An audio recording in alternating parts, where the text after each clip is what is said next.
जय जगन्नाथ दर्शक बंधु समस्त भलरे थांतु। आज दीप्स नहीं आसी तार नुआ ब्लॉगटी जोटार ना हूँ राशिदिया आरिसा पिठा। तो आम नुआ वर्ष में पहुँची जाइलु आम घरे। तो मो सासू मो बड़ देढ़शुर ये भाव क्रिस्पी पिठाटी बनई जार उपरटी बहुत क्रिस्पी थिला भितरटी बहुत नरम थिला और स्वादिष्ट थिला। ताले चलंतु जानिबा तार प्रस्तुति प्रणाली। कौन करछंदी आज घी पिठा का पे करछंदी आरिसा पिठा बनैबी। मो बड़ पुओ भारी भल पाए तार भाई आरिसा पिठा बनैबी। देखो बो आज आम आरिसा पिठा बनाऊँच बड़ नना से बहुत भल पाती। तो तांको दबापाई से केते कष्ट करी सब बनाऊँ। ये चूना थुआई ये आम गुड़ पाग हो बो आउ कौन पकेबे से मु पकेली कान मधुरी जुआणी गुजराती। देखो ये सब जिनस पड़ी आम गुड़ पागटी हम मो गुड़टी को आम के समय कषा गुड़ अठा है पर्यटन पाग हम आम देखा से पानी में पकईकि से अठा अठा होगले आम चूना पकड़ा स्टार्ट करा। गुड़ा मोर मिलैनी मुंडा गुड़ाटा गुड़ हिसाब मुंडा मुंडा अच्छी तो मिलैब मिल सारापर से अठा अठा हम अठा अठा हेल्ले आम टाण पाग कर नना केमती घी पिठा को भल पाती मड़मड़िया घी पिठा ये टाण टाण हो मड़मड़ हो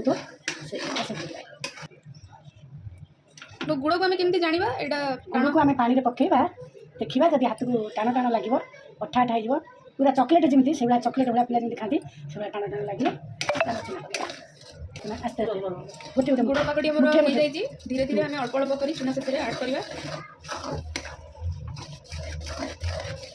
ये भाव आम हाथ को चलुवा ना से लगे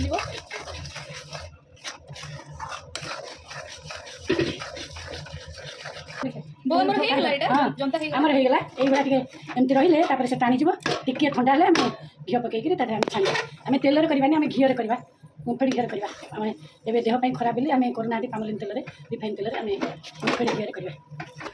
थाली ये भाव घी मारिकी आम से प्रस्तुत कर जंतुड़ी को ये रखा ठंडा करवा जहाँफल कि तले लगे सैला भाई आम बनवा गोटे ठंडा है हाँ गरम गरम अच्छी पूरा ठंडा है गुड़ा कर दिए तेल तातिले एक मारी देवी पिठा देवी गुड़ाटे कर दिया साइज गुड़ा बुझीपार भल है कुनीटे कर देखिए तेल गरम हो गला। हाँ तेल गरम हो गला एबे आम स्टार्ट करवा पिठा चल